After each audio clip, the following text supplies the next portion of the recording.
Day, hindi ko talaga akalain. Day, ang bagyo-bagyo na nga, may nangyayari pang ganyan. Alam mo, sa totoo lang, napasaging ako. Napasaging ako nang biglaan. Sa totoo lang, hilaw pa, di po. Kasi nga, sa totoo lang, kanina, walang masyadong ulam. Doon sa loob, sa labas, di po, sa labas ng pinto, kasi may gate dyan sa amin. So, chinika-chika muna si Goldie, kasi nandun siya sa bahay-bahayan niya. Lagi ko siya chinecheck, inaayos yung bahay niya para hindi siya mabasa. Tapos, inaayos ko yung pagkain niya para hindi siya maubusan kasi may bagyo. So, kakachismisan namin ni Goldie, nagkikismisan kami dalawa. Siyempre, na-miss namin ng isa't isa. Di yun. Ang ending, biglang sumulpot sa akin. Sabi dahil, nananahimik ang buhay ko. Hindi ko alam kung hindi ko inaasahan na dahil din na ako lang yung nakakita niya doon sa apartment. Ako lang na naandun kasi nga nakikipagtismisan ako kay Goldie. May biglang dumaan. Iyak ng iyak. Sabi niya, sabi ko, huy, bakit ka te? Ba't ka naiyak? Nangangatal na siya. Pati ako natatakot na. Kay dati, wala akong problema sa mga ganyan. Basta in tulong ako. Yung hindi pa ako na-stroke dati. Kaso yung na-stroke na nga ako, parang feeling ko, lagi ako na-stress ako, yung feeling ko sasabog ang ulo ko sa sobrang stress. Oo, kasi hindi ko talaga akalain na may lalapit sa akin. Iyak siya ng iyak. Ate, tulungan mo ako, te. Pinasok ako, Diyos me, day.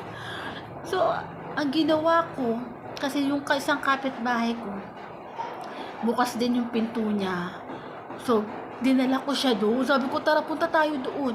Kasi doon sa kabila, buong pamilya yung naandun. Nandun yung tatay nila, andun yung asawa ng isang anak niya. So, at least may mga lalaki. Kasi kung dito siya pupunta, ako lang yung nandito. Diyos me, day, dati tapang-tapangan ako nung ako hindi pa na-stroke. Kasi yung na-stroke na ako, feeling ko, na-stress lang ako, day. Oo, day.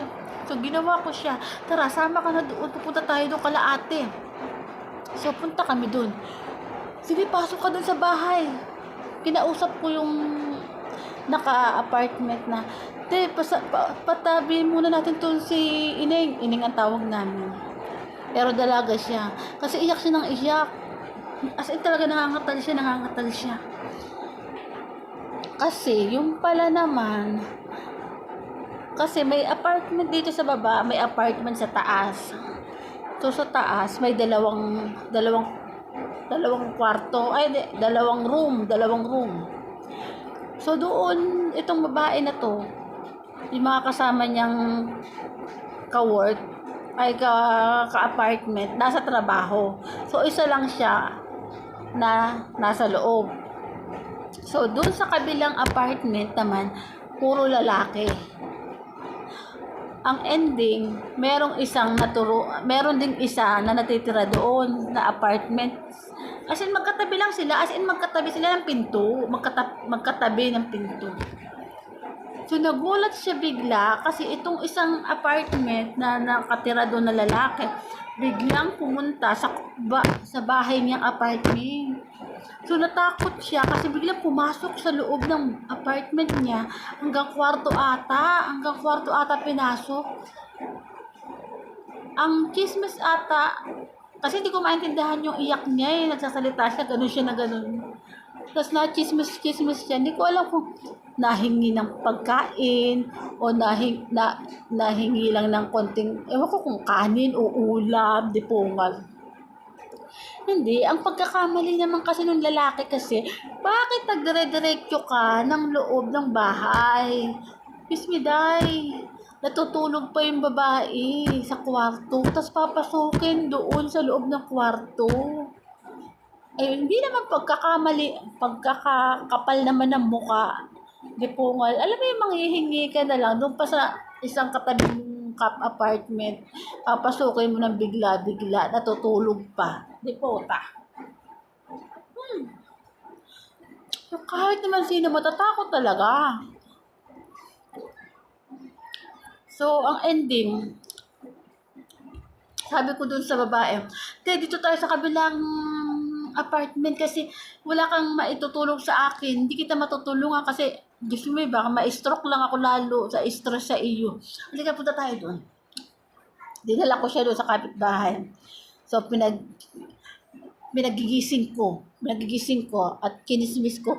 Te, baka nandiyan sila tatay, tulungan niyo naman po to si tulungan na, kasi ganito ganyan. Kasi nga mga tulog din sa trabaho kaya parang wala pa sa sa so ako ang ginawa ko, lumabas ako doon sa kanto, may mga tindahan doon na puro lalaki nagtambay. So nakipag-usap ako doon, mga kuya, kausapin niyo ako kasi doon sa kabila may gantong problema, may lalaki kasi napasok doon sa loob ng apartment, naiyak yung isa. Buti na lang ako nakipag-usap. O, di yun, nagpuntahan yung mga lalaki dito. Kung ako laki, hindi naman ako maitutulong diyan kasi may stress ako lalo. So, nagpuntahan dito yung mga lalaki dito, tapos umakyat doon yun. Pinagalitan yung lalaki doon. Hindi ko alam kung hindi naman nagsasalita din ata yung lalaking isa, yung nirereklamo. So, ang ginawa, sige, tatawag ng barangay. Yun, pumunta yung barangay. Kinuha yung lalaki. Doon, nagpaliwanag. Dahil, nakakaloka. Kasi nakita ko na rin yung dati. Yung lalaki yun eh. Rin sa akin na, kuya, ay te, baka meron dyan pambukas ng pinto. Sabi ko, ay wala po ako ng gamit dito. Yun. Nag-ano siya ng ibang, nakakaloka naman. Buti naman sa awa naman Diyos. Nag-usap-usap sila.